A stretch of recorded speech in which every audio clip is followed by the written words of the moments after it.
2026ರ IPL ಸೀಸನ್ನಲ್ಲಿ ಬೌಲರ್ಗಳ ಎದೆಯಲ್ಲಿ ನಡುಕ ಹುಟ್ಟಿಸಿರುವಂತ team ಅಂದ್ರೆ ಅದು ರಾಯಲ್ ಚಾಲೆಂಜರ್ಸ್ ಬೆಂಗಳೂರು.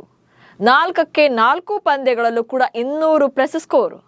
ಚೆನ್ನೈ ವಿರುದ್ಧ 250, ಮುಂಬೈ ವಿರುದ್ಧ 240 ರನ್ಸ್.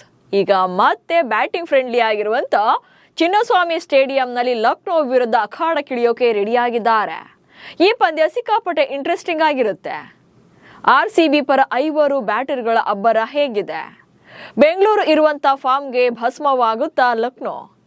LSGಗೆ ಸಂಜೀವಿನಿ ಆಗ್ತಾರಾ Mohammed Shami? Mayank Yadav come back plus ಆಗುತ್ತಾ? ಈ ಬಗ್ಗೆ ಹೇಳ್ತೇನೆ. ನಾನು ಶಾಂತ. ನೀವು ಸುದ್ದಿಯಾನದ ಸಬ್ಸ್ಕ್ರೈಬರ್ ಆಗೋದಕ್ಕೆ ಮರಿಬೇಡಿ.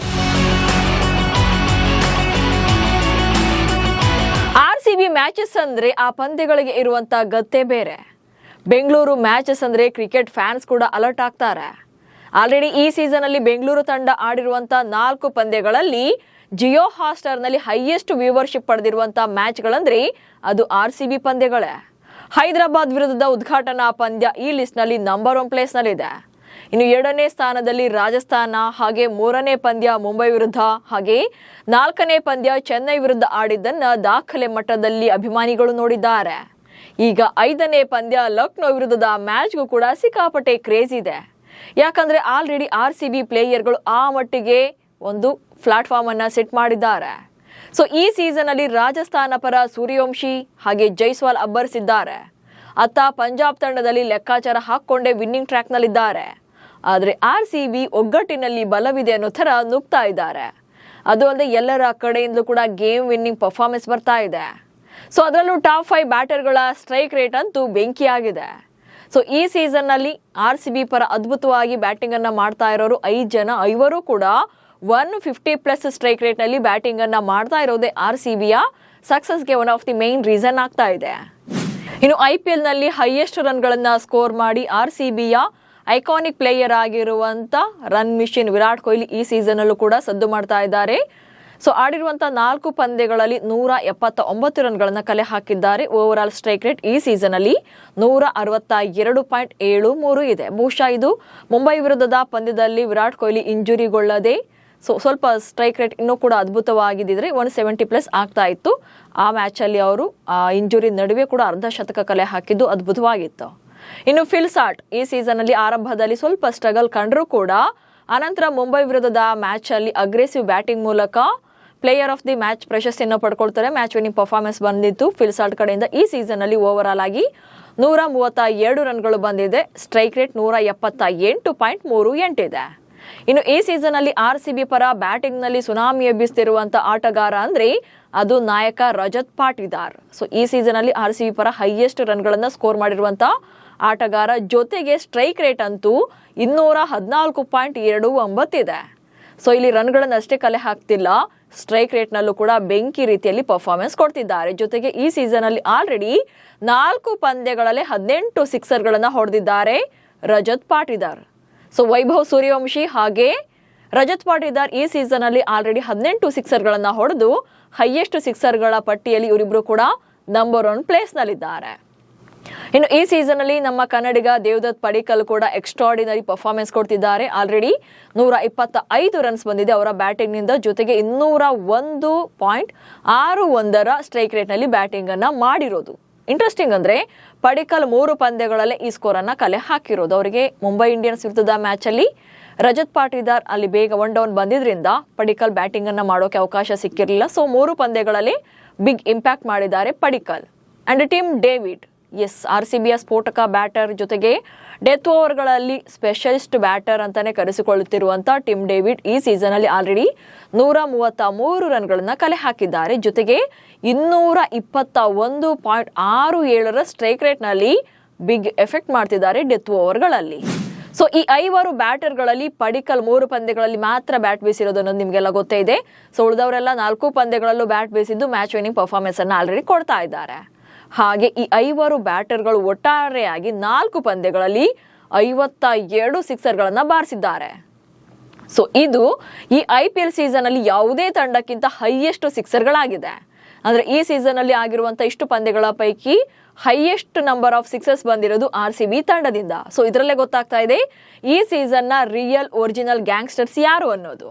ಇನ್ನು ಬೌಲಿಂಗ್ ನಲ್ಲಿ ಜೇಕಬ್ ಡಫಿ ಆಡಿಸಿದ್ರೆ ಬೆಟರ್ ಅನಿಸುತ್ತೆ ಈ ಪಂದ್ಯದಲ್ಲಿ. ಯಾಕಂದ್ರೆ ಲಾಸ್ಟ್ ಮುಂಬೈ ವಿರುದ್ಧ ಸ್ವಲ್ಪ ಬೌಲಿಂಗ್ ನಲ್ಲಿ ಎಕ್ಸ್ಪೆನ್ಸಿವ್ ಆಗಿದ್ರು ನಿಜ, ಆದ್ರೆ ಹೈದರಾಬಾದ್ ಜೊತೆಗೆ ಚೆನ್ನೈ ವಿರುದ್ಧದ ಪಂದ್ಯದಲ್ಲಿ ಚಿನ್ನಸ್ವಾಮಿ ಮೈದಾನದಲ್ಲೇ ಪವರ್ ಪ್ಲೇನಲ್ಲೇ ಬಿಗ್ ಬ್ರೇಕ್ ಥ್ರೂಗಳನ್ನ ಜೇಕಬ್ ಡಫಿ ತಂದ್ಕೊಟ್ಟಿದ್ರು.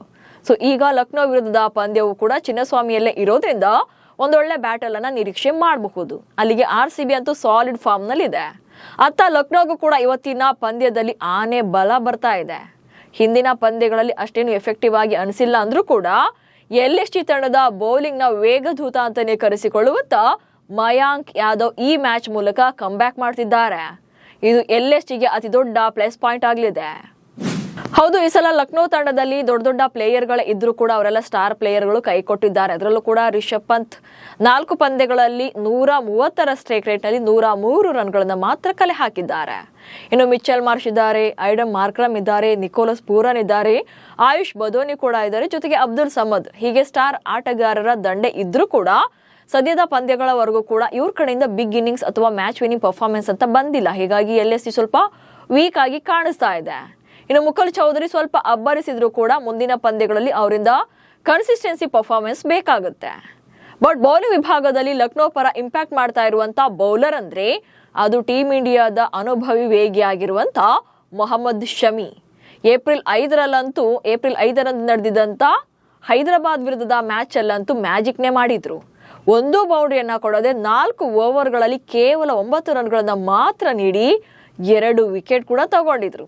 ಅಂಡ್ IPL ಇತಿಹಾಸದಲ್ಲಿ ಅವರು ಬೌಲ್ ಮಾಡಿದಂತ ಮೊದಲ ಎಸೆತದಲ್ಲಿ 5 ಸಲ ವಿಕೆಟ್ ತೆಗೆದಿರುವಂತ ಬೌಲರ್ ಅಂತ ಇದ್ರೆ ಅದು ಶಮಿ ಮಾತ್ರನೇ. ಸೊ ಇಲ್ಲಿ ಗೊತ್ತಾಗುತ್ತೆ ಶಮಿ ಎಷ್ಟು ಡೇಂಜರಸ್ ಬೌಲರ್ ಆಗ್ತಾರೆ ಅನ್ನೋದು. ಇನ್ನು ಈ ಸೀಸನ್ ಅಲ್ಲಿ 4 ಪಂದ್ಯಗಳಿಂದ ಶಮಿ 3 ವಿಕೆಟ್ ಗಳನ್ನ ತಗೊಂಡಿದ್ದಾರೆ. ಸೊ ಇಲ್ಲಿ ವಿಕೆಟ್ ಕಾಲಮ್ಸ್ ಅಲ್ಲಿ ಕಡಿಮೆ ವಿಕೆಟ್ಸ್ ಇದ್ರೂ ಕೂಡ ಎಕಾನಮಿ ರೇಟ್ ಅದ್ಭುತವಾಗಿದೆ, 6.25 ಅಷ್ಟೇ ಇದೆ. ಸೊ ಅಂದ್ರೆ ಆಲ್ಮೋಸ್ಟ್ ಬಾಲ್ಗೆ 1 ರನ್ ಅಂತ ಅಷ್ಟೇ ಕೊಡ್ತಿದ್ದಾರೆ. ಸೊ RCB ವಿರುದ್ಧದ ಮ್ಯಾಚ್ ಅಲ್ಲೂ ಕೂಡ ಶಮಿ ಅವರ ಬೌಲಿಂಗ್ ಮೇಲೇನೆ ಎಲ್ಲರ ಕಣ್ಣಿರುತ್ತೆ. ಜೊತೆಗೆ ವಿರಾಟ್ ಕೊಹ್ಲಿ ಮತ್ತು ಮೊಹಮ್ಮದ್ ಶಮಿ ನಡುವಿನ ಇಬ್ಬರ ಬ್ಯಾಟಲ್ ನೋಡೋದು ಕೂಡ ಒಂಥರ ಮಜಾ ಇರುತ್ತೆ. ಯಾಕಂದ್ರೆ ಕೊಹ್ಲಿ ಮತ್ತು ಶಮಿ ಟೋಟಲ್ ಆಗಿ 12 T20 ಇನ್ನಿಂಗ್ಸ್ ಗಳಲ್ಲಿ ಮುಖಾಮುಖಿಯಾಗಿದ್ದಾರೆ, ಅಂದ್ರೆ ಫೇಸ್ ಟು ಫೇಸ್ ಆಡಿದ್ದಾರೆ. ಶಮಿ ಬೌಲಿಂಗ್ ನಲ್ಲಿ 12 ಬಾರಿ, ಕೊಹ್ಲಿ ಬ್ಯಾಟಿಂಗ್ ಅನ್ನ ಮಾಡಿದ್ದಾರೆ. 5 ಸಲ ವಿರಾಟ್ ಕೊಹ್ಲಿಯನ್ನ ಔಟ್ ಮಾಡುವಲ್ಲಿ ಶಮಿ ಯಶಸ್ವಿಯಾಗಿದ್ದಾರೆ. ಇನ್ನು ಶಮಿ ಅವರ ಬೌಲಿಂಗ್ ನಲ್ಲಿ ವಿರಾಟ್ ಕೊಹ್ಲಿ 139 ಸ್ಟ್ರೈಕ್ ರೇಟ್ ನಲ್ಲಿ 100 ರನ್ಗಳನ್ನ ಕಲೆ ಹಾಕಿದ್ದಾರೆ. ಇನ್ನು ಲಕ್ನೋ ಪರ ಬೌಲಿಂಗ್ ನಲ್ಲಿ ಪ್ರಿನ್ಸ್ ಯಾದವ್ ಹಾಗೆ ದಿಗ್ವೇಶ್ ರಾಥಿ ಕೂಡ ಇಂಪ್ಯಾಕ್ಟ್ ಅನ್ನ ಮಾಡಬಹುದು. ಇವರು ಕೂಡ ಒಳ್ಳೆ ಫಾರ್ಮ್ ನಲ್ಲಿದ್ದಾರೆ. ಬಟ್ ಇವತ್ತಿನ ಪಂದ್ಯಕ್ಕೂ ಮುನ್ನ ಲಕ್ನೋ ತಂಡಕ್ಕೆ ಒಂದು ಗುಡ್ ನ್ಯೂಸ್ ಇದೆ. ಏನಂತಂದ್ರೆ ಅವರ ಬೌಲಿಂಗ್ ನ ಬ್ರಹ್ಮಾಸ್ತ್ರವಾಗಿರುವಂತ ರಾಜಧಾನಿ ಎಕ್ಸ್ಪ್ರೆಸ್ ಖ್ಯಾತಿಯ ಮಯಾಂಕ್ ಯಾದವ್ ಕಮ್ ಬ್ಯಾಕ್ ಮಾಡ್ತಿದ್ದಾರೆ, ಅದು ಕೂಡ RCB ಪಂದ್ಯದ ಮೂಲಕ. ಸೊ ಇಂಜುರಿ ಕಾರಣಕ್ಕೆ ಲಾಸ್ಟ್ ಸೀಸನ್ ರೂಲ್ಡ್ ಔಟ್ ಆಗ್ತಾರೆ. ಸೊ ಈ ಸೀಸನ್ ಅಲ್ಲಿ ಆಲ್ರೆಡಿ ಮೊದಲ 4 ಪಂದ್ಯಗಳನ್ನ ಮಿಸ್ ಮಾಡ್ಕೊಂಡಿದ್ರು. ಆದ್ರೆ ಈಗ RCB ವಿರುದ್ಧದ ಪಂದ್ಯದ ಮೂಲಕ ಅವರು ಫಿಟ್ ಅಂಡ್ ಫೈನ್ ಆಗಿದ್ದಾರೆ, ಈ ಪಂದ್ಯಕ್ಕೆ ಬರ್ತಾರೆ ಅಂತ LSG ತಂಡದ ಕ್ರಿಕೆಟ್ ನಿರ್ದೇಶಕರಾಗಿರುವಂತ ಟಾಮ್ ಮೂಡಿ ಅವರೇ ಕ್ಲಾರಿಟಿ ಕೊಟ್ಟಿದ್ದಾರೆ. ಸೊ ಅಲ್ಲಿಗೆ ಇವತ್ತಿನ ಪಂದ್ಯದಲ್ಲಿ ಮಯಾಂಕ್ ಆಡೋದು ಕನ್ಫರ್ಮ್ ಆಗಿದೆ. ಅಂಡ್ ಮಯಾಂಕ್ ಯಾದವ್ ಅವರ ಪ್ಲಸ್ ಪಾಯಿಂಟ್ ಏನಂತಂದ್ರೆ 150+ ಕಿಲೋಮೀಟರ್ ವೇಗದಲ್ಲಿ ಇವರು ಬೌಲಿಂಗ್ ಅನ್ನ ಮಾಡ್ತಾರೆ. ಸೊ IPL ನಲ್ಲಿ ಇವರ ಸ್ಪೀಡ್ ಬೌಲಿಂಗ್ ಬಗ್ಗೆ ಸಾಕಷ್ಟು ಚರ್ಚೆಯಾಗಿತ್ತು, ಜೊತೆಗೆ ಸದ್ದು ಕೂಡ ಮಾಡಿದ್ರು. ಸೊ ಮಯಾಂಕ್ ಯಾದವ್ ಆಡಿದ್ರೆ ಲಕ್ನೋದ ಬೌಲಿಂಗ್ ಲೈನಪ್ ಮತ್ತಷ್ಟು ಬಲಿಷ್ಠವಾಗೋದ್ರಲ್ಲಿ ಡೌಟೇ ಇಲ್ಲ. ಅದು ಅಲ್ಲದೆ 2024ರ ಸೀಸನ್ ಅಲ್ಲೇ RCB ಬ್ಯಾಟಿಂಗ್ ಬಲವನ್ನೇ ಮುರಿದಿದ್ರು ಈ ಮಯಾಂಕ್. 2024ರಲ್ಲಿ ಚಿನ್ನಸ್ವಾಮಿ ಸ್ಟೇಡಿಯಂನಲ್ಲೇ ನಡೆದಿದ್ದಂತ ಆ ಪಂದ್ಯದಲ್ಲಿ ಮಯಾಂಕ್ ಯಾದವ್ 4 ಓವರ್ಗಳನ್ನ ಬೌಲಿಂಗ್ ಮಾಡಿ ಕೇವಲ 14 ರನ್ಗಳನ್ನ ಮಾತ್ರ ಕೊಟ್ಟಿದ್ರು. ಅದರ ಜೊತೆಗೆ 3 ಪ್ರಮುಖ ವಿಕೆಟ್ಗಳನ್ನು ಭೇಟಿಯಾಡಿದ್ರು. ಸೊ ಈ ಬ್ಯಾಟಲ್ ನಲ್ಲೂ ಕೂಡ ಬಿಗ್ ಇಂಪ್ಯಾಕ್ಟ್ ಮಾಡುವಂತ ಚಾನ್ಸಸ್ ಇದೆ, ಜೊತೆಗೆ ಹೋಪ್ಸ್ ಕೂಡ ಇದೆ. ಸದ್ಯ ಈ ಸೀಸನ್ ಅಲ್ಲಿ 2 ಪಂದ್ಯಗಳನ್ನ ಗೆದ್ದಿರುವಂತ ಲಕ್ನೋ ತಂಡ ಪಾಯಿಂಟ್ಸ್ ಪಟ್ಟಿಯಲ್ಲಿ ಸದ್ಯ 7ನೇ ಸ್ಥಾನದಲ್ಲಿದೆ. ಇನ್ನು RCB ತಂಡ 3 ಪಂದ್ಯಗಳನ್ನ ಗೆದ್ದು 3ನೇ ಪಟ್ಟಿಯಲ್ಲಿ ಸ್ಥಾನವನ್ನ ಪಡೆದಿದೆ ಅಂಕ ಪಟ್ಟಿಯಲ್ಲಿ. ಹಾಗೆ ಬೆಂಗಳೂರು ತಂಡ ಮುಂದಿನ ಸತತ 3 ಪಂದ್ಯಗಳನ್ನ ಚಿನ್ನಸ್ವಾಮಿ ಮೈದಾನದಲ್ಲೇ ಆಡಲಿದೆ. ಲಕ್ನೋ ವಿರುದ್ಧದ ಪಂದ್ಯ ಅಂದ್ರೆ ಆ ಪಂದ್ಯ ಇವತ್ತು ನಡೆಯುತ್ತೆ. ಆನಂತರ ಡೆಲ್ಲಿ ಕ್ಯಾಪಿಟಲ್ಸ್ ತಂಡವನ್ನ ಏಪ್ರಿಲ್ 18ರಂದು ಇದೇ ಮೈದಾನದಲ್ಲಿ ಫೇಸ್ ಮಾಡ್ತಾರೆ. ಆನಂತರ ಗುಜರಾತ್ ಟೈಟನ್ಸ್ ವಿರುದ್ಧ ಏಪ್ರಿಲ್ 24ರಂದು ಇದೇ ಮೈದಾನದಲ್ಲಿ ಕಣಕ್ಕಿಳಿತಾರೆ. ಸೊ ಆನಂತರ RCB ಬೆಂಗಳೂರು ಮೈದಾನದಲ್ಲಿ ಯಾವುದೇ ಪಂದ್ಯಗಳನ್ನ ಆಡೋದಿಲ್ಲ. ಯಾಕಂದ್ರೆ ರಾಯ್ಪುರವನ್ನ 2ನೇ ತವರು ಮೈದಾನ ಅಂತ ಘೋಷಣೆ ಮಾಡಿಕೊಂಡಿರೋದ್ರಿಂದ ಅಲ್ಲಿ ಉಳಿದ 2 ಪಂದ್ಯಗಳನ್ನು ಆಡ್ತಾರೆ. ಸೊ ಇಲ್ಲಿ ಬೆಂಗಳೂರಲ್ಲಿ RCBಯ ಫಸ್ಟ್ ಹಾಫ್ ಪಂದ್ಯಗಳನ್ನ ಮಾತ್ರ ನೋಡೋಕೆ ಅವಕಾಶ ಸಿಗುತ್ತೆ. ಸೊ ಹೀಗಾಗಿ ಚಿನ್ನಸ್ವಾಮಿಯಲ್ಲಿ ಉಳಿದಿರುವಂತಹ 3 ಪಂದ್ಯಗಳನ್ನ ಗೆಲ್ಲೋಕೆ RCB ಪ್ಲಾನ್ ಮಾಡ್ಕೊಂಡಿದೆ. ಸೊ ಲಕ್ನೋ ತಂಡ ಇರುವಂತ ಸದ್ಯದ ಫಾರ್ಮ್ ನೋಡ್ತಾ ಇದ್ರೆ ಈ ಮ್ಯಾಚ್ ನಲ್ಲಿ RCBಯೇ ಗೆದ್ದು ಬೀಗುವಂತ ಚಾನ್ಸಸ್ ಇದೆ. ಆದ್ರೆ ಲಕ್ನೋ ತಂಡಕ್ಕೆ ಬೌಲಿಂಗ್ ಬ್ರಹ್ಮಾಸ್ತ್ರ ಮಯಾಂಕ್ ಯಾದವ್ ಬರ್ತಾ ಇರೋದ್ರಿಂದ ಸೊ ರಿಸಲ್ಟ್ ನಲ್ಲಿ ಏನಾದರೂ ಇಂಪ್ಯಾಕ್ಟ್ ಮಾಡ್ತಾರಾ ಅನ್ನೋದನ್ನು ಕೂಡ ನೋಡ್ಬೇಕಾಗುತ್ತೆ. ನಮಸ್ಕಾರ.